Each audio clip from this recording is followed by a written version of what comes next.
Good morning. In our today's session, we are going to begin with the new life process, that is transportation or circulation. Now, let us have a brief introduction about the topic, that is transportation or circulation. It means the movement of substance from one place to another, and it occurs in both plants and animals.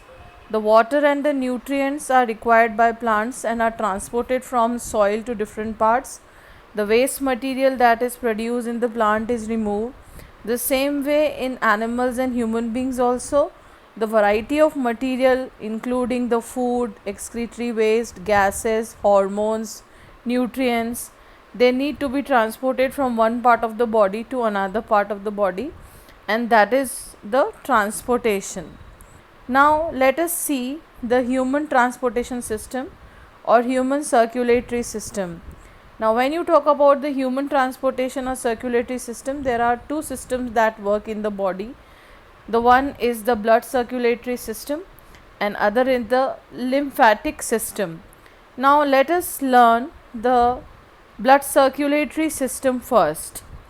So when you talk about the blood circulatory system, the blood circulatory system include the three main components, that is blood, blood vessels and heart.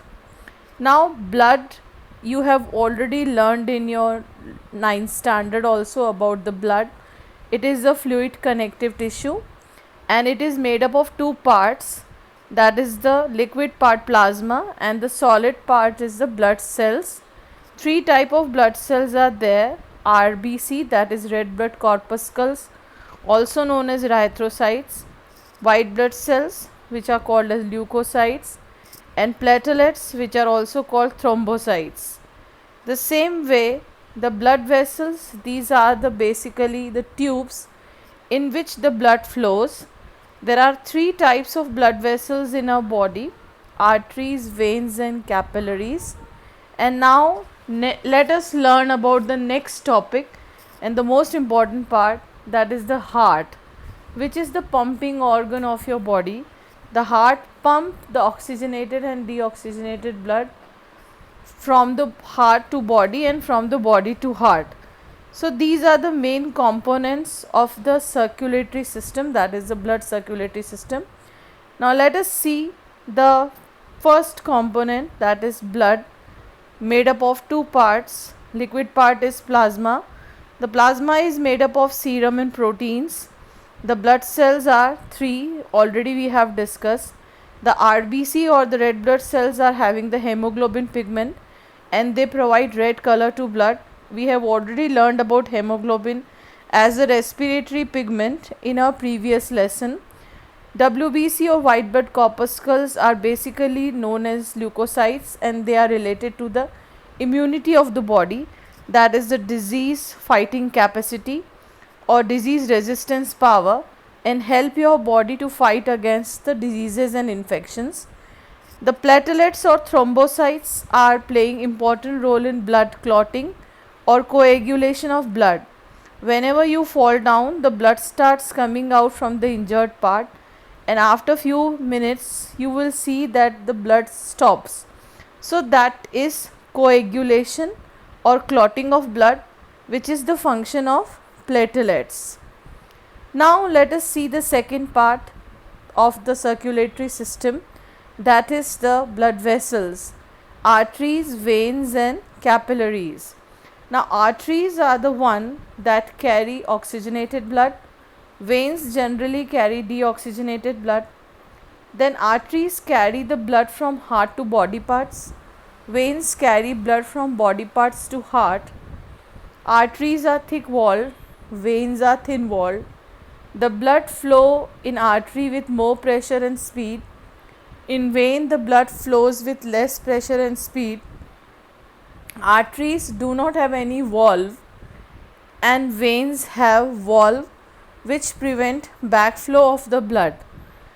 These are the major differences between the arteries and the veins. It is a very common question that is being asked in the 10th board also. Now sometimes they ask you the functional difference, sometimes they ask you the structural difference. So accordingly you have to learn this chart. The next blood vessel is the capillary. The capillaries are the smallest vessel and they are basically joining the arteries and veins. You have already learned about the capillaries in alveoli, capillaries in villi. So these penetrate inside the organ. They are very much permeable and they allow the exchange of material through them. So the vessels which are basically very much thin and they are permeable, so this is the capillaries. Now let us come to the next part, that is the heart, which is triangular in shape, made up of special type of muscles called as cardiac muscles. It is basically present in your chest cavity on the left hand side. The size of your heart is as big as a fist. Then we have four compartments or four chambers in the heart. The upper chambers are called auricles or the atria, and the lower chambers are called the ventricles. So you can view the diagram or a figure of a heart which is shown here. The detail about the heart we will learn in a next session. That's all for the day today. Thank you.